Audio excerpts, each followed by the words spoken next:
Hey, everybody. Happy New Year. Welcome back. And we are here today with our buddies. Our fearless trio is here. Say hey to the people, Patrick.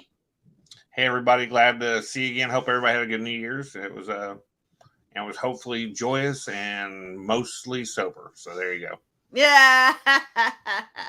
and with no delays like they had on ABC this year. Yeah. David, say hey to the people. Hello, everyone. Happy New Year. Very excited to talk to you. The menu for this episode of Pajama Life is going to have 3 courses where we will talk to you about what we consider a bash, what we consider a smash, or the ever popular in the world of Mortal Kombat. No. Is it trash? No.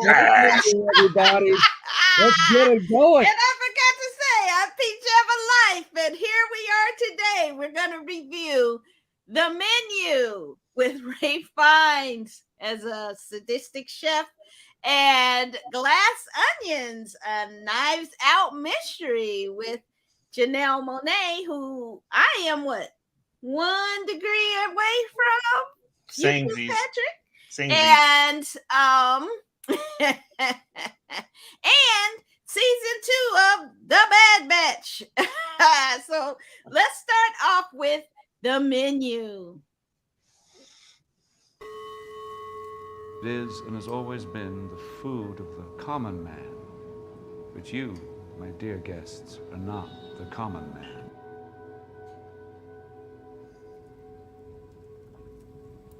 Okay. Yes, chef. Do not eat. Taste. Savor. Be mindful. Do not eat. What is happening? No. This is just theater, right? What are you talking about, lady? We're gonna die tonight. So once again, thank you for dining with us tonight. All right, Ratatouille. I mean, Dave. I think I got the plume of Chef Boyardee. This was such an unexpected delight. Dark, funny, well acted. The cinematography is breathtaking in how the images. This is a delicious, I will say it, a delicious dark comedy drama that where every performance is nuanced and fantastic.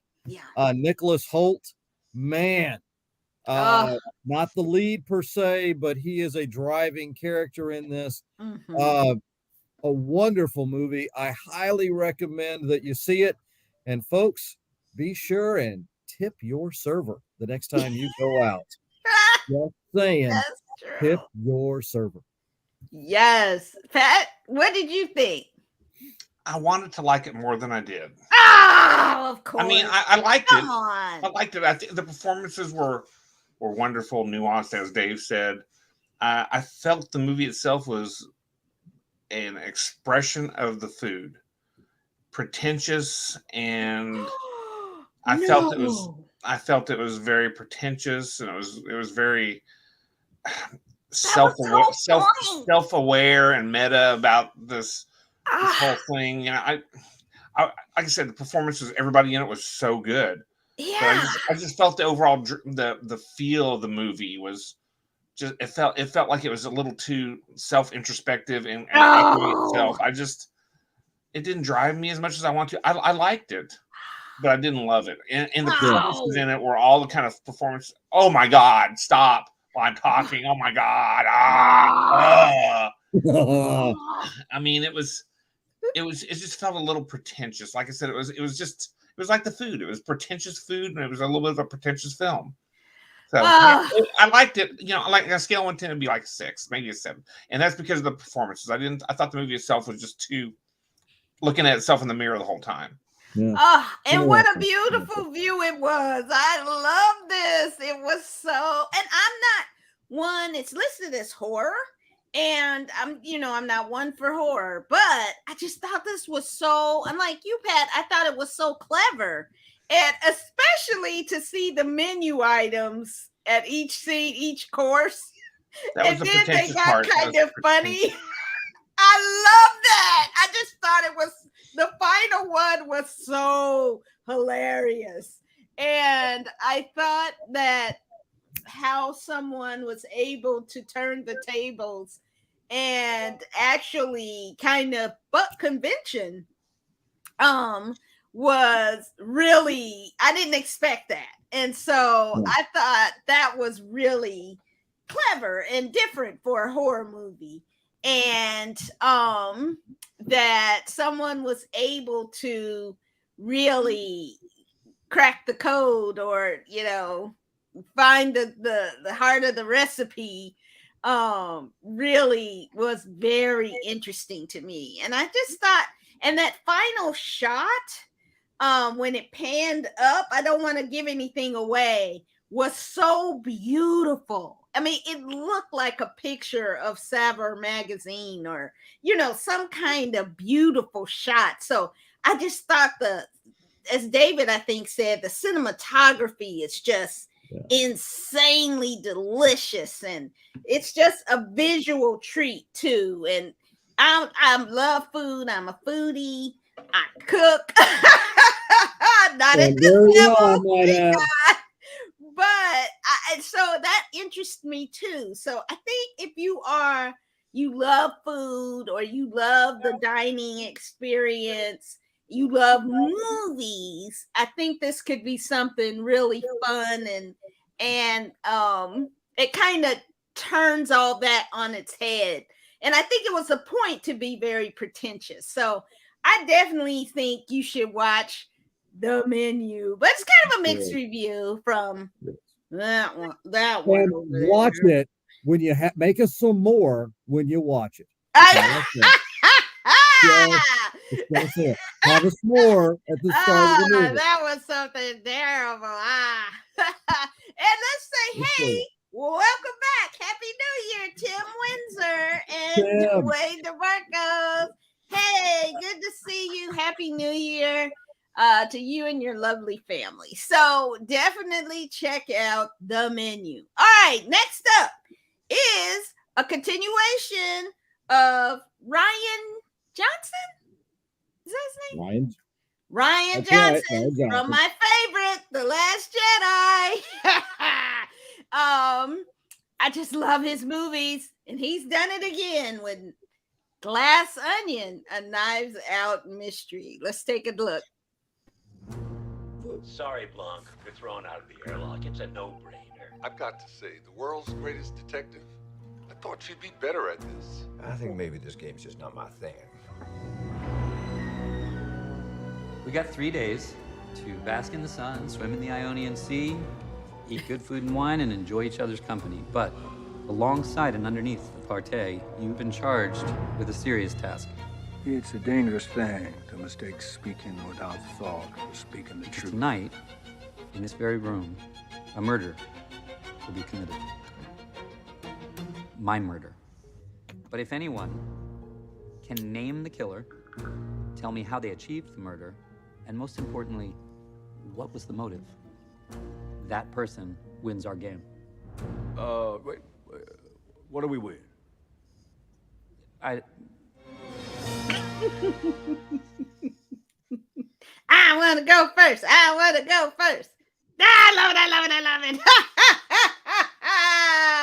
I love Ryan Johnson. Oh, he had me at The Last Jedi. So I think this was so interesting, and it was even better the second time I watched it. Because then I could put things together and see little things throughout. And then it was funny because the first time I'm trying to figure out who done it or why or this or that. But then the second time you can just enjoy the humor of it as well. And so a couple of my favorite actors are in there. Edward Norton, he been my boo since Rounders. Don't tell my husband. And Janelle Monáe, who went to high school, the same high school as us, so we're 1 degree away from Janelle Monáe. And my sister knows her family, so but it was just so funny too. And trying to figure everything out, just a great whodunit, and a great kind of twist in the movie as well. So definitely check out, for me, definitely check out Knives Out. David, what did you think? Well, I liked it. I think it's a film that I think a lot of people would enjoy. My personal take on Rian Johnson. Now, the first Knives Out. Let's talk about Knives Out. The first one was a lot of fun. It is a complete and utter duplication of Agatha Christie. It wasn't an homage. He just tore out one of her own books and just redid it and put an anti-Trump message. This one, while it was fun and you had some of that biting wit and things here, it felt like a small screen show when you have to like replay scenes and rewind them from different points of view. Don't they all do that? Don't all mysteries do that? No, not like that. Not the way he kind of like rewound and we had to see and learn who was really who. It's such the kind of the theme there, and I did think that your fellow high school alum was wonderful in this role, and she's a real talent. Mm-hmm. I thought the little bit of the character, and I don't want to spoil it for anyone, so I won't go into too much detail. I thought it was such a TV cliche. All it was missing was a mustache and an eye patch to give just as close as I would to the subtle. So I thought there was something missing there. It was fun. You just mad still from The Last Jedi. No. I mean, I like Knives Out, but I read Agatha Christie and he just stole it. It's not original. This is like a step down. Oh, I like this one better than that. We did have Angela Lansbury and Kareem Abdul-Jabbar. That's a match made in heaven. It was just too short. They would have been great as like co-detectives. Don't want to give away too much spoiler, but that was a blast to see my man Kareem, little Sky Hook. I'll do it there so the camera sees it. Fun movie. Didn't like it as much as the original. Okay. If Pat, go ahead. But I have a question about something in the movie. Okay. But go ahead, Pat. You know, the performances were wonderful. Everybody was great, and Janelle Monáe stole every damn scene she was in. Yeah, I mean, just everybody, and it was interesting seeing some of the people playing against type. You know, where Catherine Hahn was not wacky or weird or anything. She was just, you know, a normal politician doing normal shady politician crap. You know, and the obvious comparisons to certain Twitter owners now was there, and I caught all that, and I thought it was great. I wouldn't say it was great. It was pretty darn good. And Rian Johnson made crap with The Last Jedi.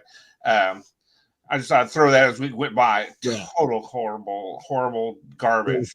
Garbage. Moving on. Star Wars fans never consider those part of the canon. Anyway, but this particular movie, you know, Daniel Craig, super. You know, I mean, he does a great job. He does that Southern accent, and everybody, you know, it was just a lot of fun, uncomfortable bits and stuff, and it was just, I enjoyed it quite a bit, but it was nothing revelatory. It was a good. Was it fun? It was a good ensemble movie. Yeah, it was fun. I sense a little bit of kind of the COVID kind of heaviness on it that, I think these next couple of years, when stuff was taped or filmed in the time of COVID, you get that sense of kind of heaviness to it. I forgot about pods. I forgot about that whole conversation. Who's in your pod and that. Right. So that was, which I'm kind of thankful I could forget that. Right. But you're right. Those overtones are throughout this film. Yeah. And so you kind of get some of that. But the one thing about it is the kind of hippie guy on the island. Just the rando. A couple of times. And then poof. I thought it was going to turn out to be something. And then it's just a random dude. And he says it. Oh, he's just my buddy. He's just here. He has nothing to do with this. And that was true. He's not a part of the experience. I'm sorry to give that away to people, but that part was so, because even when I watched it the second time, I was like, I must have missed something, but that was a little kind of inside joke. That was a nod to Kato Kalin. That's all I could think about. Yeah. Oh, that was funny. That was just hilarious. But Edward Norton is just, he once again, he can play, that dude, It's kind of same as his Rounders character a little bit. If you haven't seen Rounders, that is a brilliant movie. But it's kind of like that character. And I just love it when he plays that snarky, smart aleck, I'm better than everybody kind of. He can embody that so much. And so he was just great. I just love to hate him. But it was kind of the classic kind of whodunit. But the ending was just so fantastic, but so heartbreaking. I want to give it away why it was so heartbreaking. I won't. But Pat, and David, that just hurt me a little inside. Rich people don't think they're above everything, and that's kind of the point of that whole movie. Oh, it really was, yeah. Oh, yeah. There is or such smarter than they think they are, thing. Yeah. And there's a lot of that going around. So it was nice to see him kind of put a pin in people's overinflated their ego. So this was funny. Definitely, I even recommend watching it twice so that you can catch all the inside stuff in there and have a good time. So definitely I think everybody enjoyed it one way or the other. You definitely won't waste your time. I say you'll have a really fun time. So definitely check out Glass Onions. See it. It's so dumb. Okay, next up is season 2 of The Bad Batch. Let's check it out.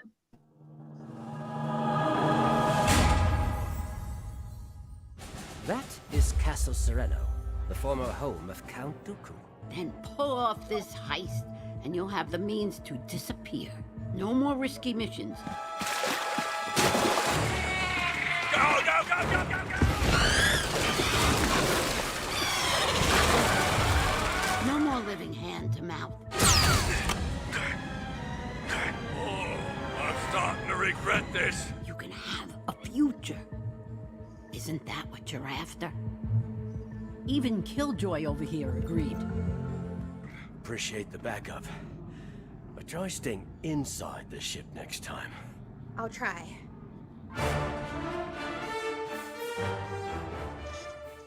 Well, let's turn it over to our professor of all things Star Wars, David. What did you think? I'm glad to see season 2. I always enjoy what Dave Filoni does in the animated Star Wars world. It was fun. We got 2 episodes to start off. We'll only probably be getting 1 every week here on out. Big question though, who is the audience for this show? I'm not really sure who the audience is. Andor was clearly for serious adults. Right. The live other action shows, a lot of nostalgia and Easter eggs. This is an animated show. On one hand, it seems like it's intended for kids because the good guys, if you notice, they've like blue rings of like stuns for the most part. But then at the end, I am going to give a little bit of away. There's just an out and out execution, murder, point blank range. That doesn't feel like your typical kids thing. Now, obviously, Clone Wars was more for adults, but it does seem like it's trying to find its way in this. And I think the most exciting thing to me, Star Wars Disney continues to bring in, for the most part, comedians to play semi-dramatic roles. We've had Perlman, we've had Bill Burr, Wanda Sykes is joining the Bad Batch, a little bit of a cameo intro for her character. And she didn't have to play a lizard. She didn't have to play a monster. She got to play a person of color, which I think is also exciting. Don't want to get into the whole sequel movies, but we could have rewritten it in some ways that would have been really good. Thinking about like Lupita and others, but this was a fun start. I don't take the animated shows as seriously as I do the live, and I'm looking forward to continue having these New Zealanders continue on, or this one New Zealander playing a cast of hundreds, if not thousands, of clones, keeping us going in a galaxy far, far away. Good. Pat, what did you think? I enjoy the Dave Filoni stuff is just always super. I mean, I loved the Clone Wars. I loved Rebels. I mean, all that stuff was so good, and it's continuing that tradition. It helps me forget the horrible sequel movies they did, and this really does such a great job of continuing the story without, being, I mean, it's plowing new ground. It's not returning the Skywalker saga, every other movie. I mean, this is good stuff, and I enjoy the interplay. It's interesting to see clones that aren't all the same. Yeah, trying to make their way post, Republic. So it's really interesting. And like I said, Dave Filoni he has not made a lot of mistakes in the Star Wars universe. He really hasn't. He's brought that prequel era in with such a level of depth. And at some point you'll start to care more about the characters. We did with Clone Wars and Ahsoka. We did with Rebels. And I think we're going to continue to see that with this. So I'm excited for the next several weeks with this show, no doubt. Pam, what about you? Okay, so I watched season 1 again to make sure I could catch up, because that was a while ago. Yeah, it was. And so this season, one thing I appreciated was how they aged Omega's character. I thought that was really cute how they have aged her in the series. But I just felt like it was not moving the story along. I just felt like it was still the same story as the first season. And I'm hopefully that will change, because I was kind of like, okay, this is same thing. They're running. Omega falls, and then they grab her, and then there's some monsters chasing them, and then they're back, and then although when I first saw the character, I was like, is that Wanda Sykes? And then she started talking and being Wanda Sykes, and I was like, okay, so that kind of saved it for me. And so I'm hoping to see more of her character. And I agree, David, that typically Disney has a problem with anthropomorphizing minority characters. And so I'm glad to see finally Black people can just be Black people. So you must have heard me about Soul, and so thank you, Disney Plus. But I'm waiting for something new to happen to kind of push this along. I don't want to just keep seeing them running week after week and Monster week after week and same kind of Omega doing stupid stuff week after week. I want them to kind of advance, and I know they can, having seen several seasons of the Clone Wars, that they can bring that element to it. So that's what I'm hoping for. So I'm not going to say that I was kind of like ho hum, but I have an open mind. So I know Dave Filoni always pulls something out of his hat. So I'm looking forward to seeing what he's going to bring this season. Yeah. So I think it's a plus. It is good for the whole family to watch. Although, yeah, that scene at the end, I was like, oh, wait a minute. I mean, kids Disney. I kind of expected it from the character, but I didn't expect it on this show, you know. So we'll see. I mean, maybe it'll get darker and we'll have a darker series than expected. So, which, you know, last year's kids are a little older too. So, so maybe that's kind of what they'll progress. So definitely, I think, check out The Bad Batch. And we'll be covering The Bad Batch as a single each episode each week until the end. Okay, we do that with the Star Wars shows. And so we'll continue on with The Bad Batch. Okay, so that brings us to the end of our show today. Next week, we'll, as I said, cover The Bad Batch.